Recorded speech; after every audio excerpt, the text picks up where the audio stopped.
Chegou o dia! O ministro Alexandre de Moraes não aguentou a pressão e mandou a cabeleireira Débora Rodrigues para casa, o que é algo a se comemorar, mas ele não revogou a prisão preventiva dela, apenas substituiu a prisão preventiva por uma prisão domiciliar. Você sabe por que Moraes tomou essa decisão só agora? Eu vou contar para você quais são as 3 razões secretas para Moraes mandar Débora para casa nesse momento. Finalmente, gente, finalmente, o peso da crueldade das decisões abusivas do ministro Alexandre de Moraes foi demais até mesmo para ele carregar. E ele teve que ceder diante da opinião pública e de uma indignação justa sem precedentes na sociedade brasileira em prol da Débora. Porque todo mundo mesmo, sente em seu coração a injustiça que a Débora estar há 2 anos separada dos filhos, em prisão preventiva e ainda ser condenada a passar 14 anos na cadeia por pichar uma estátua de batom. E se você ficou feliz com a notícia de que a Débora vai voltar para casa, então curte com força o vídeo para que mais pessoas também possam receber essas novidades e mais, para que mais gente entenda o que está por trás dessa decisão. Não se engane, gente. Apesar de nós estarmos muito felizes por Débora poder voltar para casa, poder ficar com seus filhos, essa decisão ainda representa uma tremenda injustiça, porque Débora continua com prisão domiciliar e debaixo de pesadas medidas cautelares. Mas aí fica a grande pergunta: por que agora? Por que Moraes mandou soltar a Débora agora, quando uma semana atrás ele deu um voto para condenar ela a 14 anos de prisão? Se fosse para soltar, o que seria o natural? Ele teria soltado há 1 semana, no momento da decisão, da reflexão, quando ele soltou a condenação. Pois é, gente. Não foi só eu que fiz essa pergunta. Assiste aqui comigo rapidamente esse vídeo aqui do âncora da CNN, o William Wack, detonando Moraes e o Supremo por conta desses abusos. E fica aqui comigo, porque depois eu vou te contar quais são as 3 razões secretas para essa decisão do Moraes. Acompanha aí. O que aconteceu entre sexta-feira da semana passada, na qual o ministro Alexandre de Moraes votou pelos 14 anos de cadeia para Débora, para esta sexta-feira hoje, quando o mesmo Moraes decidiu mandá-la para casa com tornozeleira eletrônica? Parece ser o reconhecimento dentro do próprio Supremo que algumas coisas estão indo longe demais. Débora é um daqueles episódios na política nos quais o que surge no começo como um detalhe vira o símbolo do todo. No caso, para a imagem do Supremo como instância cujas decisões na luta política acabam percebidas como injustiça. Exacerbada. Foi como um dos integrantes do próprio Supremo se referiu à pena proposta para a pichadora do batom. O que está embutido nessa questão é muito mais grave e abrangente. É o perigo de que uma ação que o Supremo pinta como marco na defesa da democracia, é o julgamento dos atos golpistas do 8 de janeiro, que essa ação acabe transformada em marco de retrocesso democrático. Quem deu uma mãozinha para o Supremo foi a Procuradoria-Geral da República, que pediu que se mandasse o símbolo para casa. É isso aí, gente. Eles querem acabar com o símbolo. É apagar o símbolo. Mas lembre, ele é o símbolo de uma realidade maior. Pois é, gente. O que aconteceu? Vamos entender.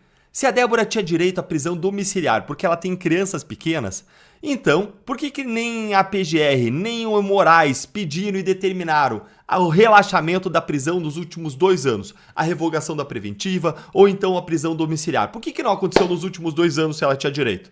A situação da Débora é a mesma, não teve nenhuma mudança ou fato novo. Ela sempre teve direito à prisão domiciliar. A esposa do Cabral teve, do Sérgio Cabral, condenada a mais de 400 anos. Ela também, condenada igualmente como ele, ela foi para casa, teve prisão domiciliar por causa dos filhos pequenos. Ah, mas a Débora não, né? A concessão agora é a prova incontestável da ilegalidade da prisão de Débora por 2 anos. É por isso que a gente tem que buscar o que está oculto, escondido, entender isso. E para isso eu vou te mostrar agora quais são as 3 razões secretas do Moraes para mandar a Débora para casa. E a primeira razão é uma só. Moraes precisava rebater as críticas que ele e o Supremo estão sofrendo por conta dos seus abusos. Desde que o Moraes condenou a Débora a 14 anos de prisão, os brasileiros têm vocalizado a sua indignação nas redes sociais e até a imprensa começou a questionar o exagero, a desproporcionalidade e a crueldade dessa pena. E pela primeira vez em anos nós vimos juristas, advogados e os tais garantistas saírem de debaixo do colchão, de dentro das suas cavernas, para fazer uma crítica tímida ao Moraes e dizer que ele foi longe demais. É claro, gente, é uma injustiça muito evidente, muito absurda. Qualquer ser humano que tem um coração batendo no peito sabe no seu âmago que isso tudo está errado. E tudo isso chegou ao ápice com o Fux dizendo, em pleno julgamento do Bolsonaro, que ele vai sim revisar as penas da Débora porque elas eram injustas e exageradas. E isso foi a gota d'água até para a imprensa começar a fazer manchetes como esta aqui do Estadão. Olha aí, ó. Essa aqui do Estadão, acompanha aí, ó. Por que o batom virou um novo símbolo de críticas a Moraes e ameaça a credibilidade do STF?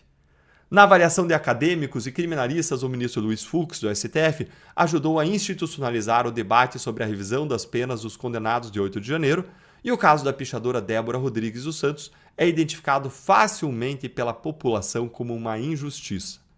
É exatamente isso. A situação ficou insustentável. Aquilo que eu, você, todo mundo da direita já sabia, ficou escancarado pro mundo. O caso da Débora se tornou insustentável. Você concorda que essa foi uma das razões? Então curte o vídeo e vamos aqui para a segunda razão. Olha aqui, ó. Mapeamento de líder do PT identifica cerca de 200 deputados que poderiam votar a favor da anistia do 8 de janeiro. Daí, gente, a segunda razão é o avanço da anistia no Congresso Nacional. E quem que se tornou o maior símbolo da anistia e das injustiças praticadas contra os réus do 8 de janeiro? Justamente a Débora Rodrigues. Vejam bem, até o PT sabe que eles não vão conseguir barrar a anistia na Câmara dos Deputados. Eles fizeram levantamentos. Os levantamentos deles mesmos mostram um apoio significativo à anistia e que só vai aumentar conforme os abusos e ilegalidades do Supremo fiquem cada vez mais evidentes e conforme a população e a sociedade pressionem cada vez mais. E aí, o que o Moraes faz diante desse avanço da anistia no Congresso? Ele manda a Débora para casa. Ou, como disse o William Vac, ele manda o símbolo para casa. Numa evidente tentativa de esvaziar as articulações da direita, esvaziar a indignação popular em favor da anistia e numa tentativa de dar um discurso para a militância de redação, para o pessoal da esquerda, para o governo, para o PT, de que a anistia não é mais necessária. Veja bem, porque o próprio STF estaria corrigindo eventuais problemas, eventuais equívocos. Eles chamam de erros, né? Quando são abusos. Erro é sem querer, abuso é de propósito. Mas isso não vai colar, gente. A gente quer anistia e não vai desistir dela porque os presos precisam de nós. Essas famílias precisam de nós. É muito mais do que a Débora, são dezenas de presos. A Débora é só um símbolo visível disso. E o PL, o Partido Liberal e vários deputados de direita, do Novo ou que estão em outros partidos já avisaram. Se não pautarem a anistia, a direita vai obstruir todos os trabalhos da Câmara dos Deputados. Já tem vídeo sobre isso aqui no canal, vou deixar para vocês o link aqui para vocês verem depois na tela, também no final e também na descrição do vídeo, para você ver depois essa história de obstrução, o que é, como é que funciona, o que a direita vai fazer. E vamos para a terceira e última razão, que é com certeza a mais importante. Olha aí. Por anistia, Michele Bolsonaro pedirá que mulheres levem batom à Avenida Paulista.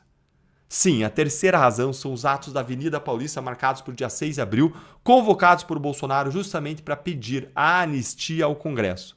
E tem alguma coisa que o deputado tem mais medo do que o povo na rua? Só se for, né, dos ministros do Supremo. Mas milhões de pessoas nas ruas se manifestando, protestando, exigindo seus direitos é uma das coisas que mais apavora deputado e senador em Brasília. Isso coloca eles no corner para correr rapidinho, tomar alguma providência em relação às demandas da população. E foi exatamente o que fez o Congresso dar o tiro no pé e criar leis anticorrupção, leis contra eles mesmos, né?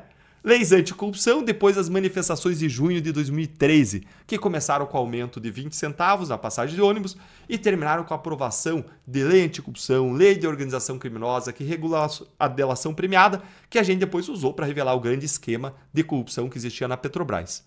E como a Débora é o maior símbolo também desses atos que vão acontecer no dia 6, como vimos aí com esse pedido da Michele Bolsonaro para que as mulheres levem batons à manifestação, à Paulista, fica claro que a decisão de Moraes também pretende esvaziar as manifestações, descredibilizar as manifestações da direita, criar um discurso de que os atos são irrelevantes, não são necessários.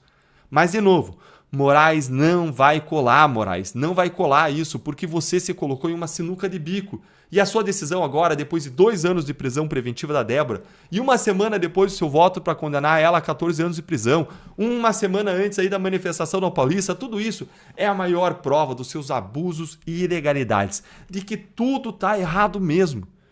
Isso só vai dar cada vez mais fôlego e energia para o povo ir para a rua. Agora eu quero ver a sua opinião. O que você achou das razões secretas do Moraes? Você tem mais alguma razão que você pensou aí que eu não disse, que eu não contei? Me conta aí nos comentários, curte o vídeo, se inscreve no canal, aqui é a sua casa, e clica no sininho para você não perder nada por aqui. E se você quiser receber análises exclusivas e apoiar o nosso trabalho, se torna um membro do canal. Que você tenha um sábado e um domingo abençoados. Um grande abraço. Traição! O presidente da Câmara, Hugo Motta, ele abandonou a anistia aos presos do 8 de janeiro e diz a aliados agora que a chance dele pautar o projeto é zero. Não durou nem 2 meses, gente, a postura sensata do Hugo Motta, que ele demonstrou assim que ele se tornou presidente da Câmara. Na semana em que ele foi eleito, Motta disse que as penas dos réus do 8 de janeiro eram exageradas e que as pessoas que não fizeram nada estavam presas e condenadas injustamente. E disse que essa situação deveria ser revista, dando esperanças para toda a direita de que ele pautaria o projeto de anistia. Não só para a direita, para todo mundo que busca justiça, ele trouxe esperança. Agora, depois de um jantar na casa de Alexandre de Moraes e de vir à tona uma delação que imputa a ele corrupção, aí o Motta deu um triplo twist carpado e agora ele teria dito aliados, no contexto da viagem para o Japão, que a chance dele pautar o projeto da anistia agora é zero. Sendo que o Bolsonaro garantiu os votos da direita para a eleição do Motta em um acordo em favor justamente do quê? Da anistia. Por que essa mudança do Motta, hein? Fica aqui comigo que eu vou te explicar a razão disso e também vou te mostrar qual que é o placar atual do projeto da anistia na Câmara, porque mais de 80% dos deputados já responderam se eles apoiam ou não apoiam a anistia. E eu vou te dizer ainda qual que é a solução para esse problema todo que está nas mãos do Motta, por incrível que pareça. Bora lá então. Deltan, mas então por que o Hugo Motta abandonou a anistia? Desde ontem está saído na imprensa que o Hugo Motta disse para os aliados que não há motivo para pautar agora o projeto. Porque se ele fizer isso, ele vai sofrer um desgaste na relação dele com Lula, com quem ele está viajando, com quem o Motta agora está lá no Japão, e também para evitar um desgaste maior ainda com o Supremo Tribunal Federal. Só que tem um outro fator aí nessa história. O Hugo Motta foi recentemente mencionado em uma delação premiada de um empresário, que afirmou que o Motta pediu 10% de comissão, ou seja, de propina, do valor de uma emenda parlamentar enviada pelo próprio Motta. Ou seja, ele foi delatado por supostamente desviar dinheiro público.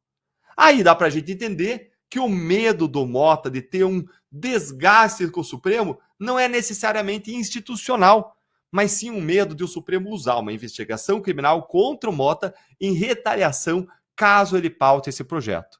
Ou seja, o Supremo tem uma espada sobre a cabeça do Motta e o tribunal pode soltar essa espada a qualquer momento, o que só se torna ainda pior agora que o STF mudou a regra sobre o foro privilegiado, mantendo a sua competência para julgar autoridades mesmo depois do fim do mandato. O que significa dizer, gente, que se o Motta não se reeleger ano que vem, ou se ele decidir sair da política, o Supremo ainda assim vai ser ele que vai poder julgar e condenar o Motta. Ainda assim o Supremo vai manter esse instrumento de pressão contra o presidente da Câmara. O Supremo, basicamente, ele encurralou, ele enquadrou, ele deu um checkmate em todo o Congresso com essa decisão que mudou a regra do foro privilegiado e que aumentou o poder do tribunal de controlar os mandatos dos parlamentares. E se isso está te ajudando a entender o que está acontecendo, razões ocultas por trás das decisões, curte o vídeo e vem comigo aqui entender como que está o placar atual da anistia. O placar da anistia está sendo levantado agora pelo Estadão, que já falou com 420 dos 513 deputados, ou seja, com 82% da Câmara dos Deputados.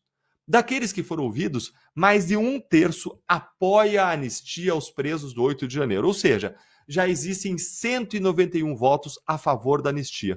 Um número mais do que suficiente para que o projeto seja pautado e com urgência, ou seja, em regime de urgência, lá na Câmara dos Deputados e vá direto ao plenário, sem passar pelas comissões.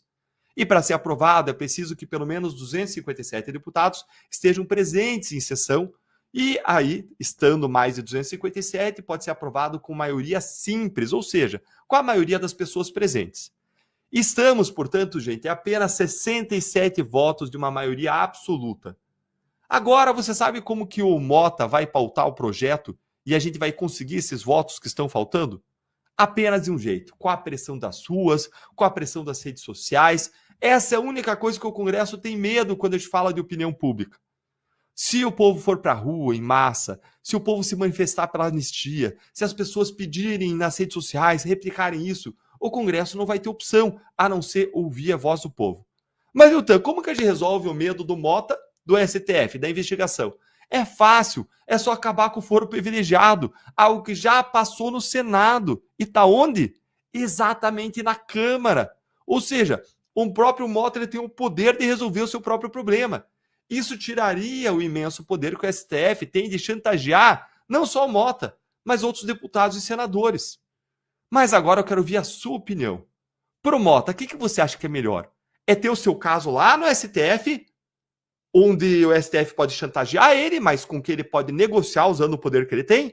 Ou é ter o caso na primeira instância e ter um julgamento justo? O que você acha que é melhor pro Mota? Conta aí para mim nos comentários.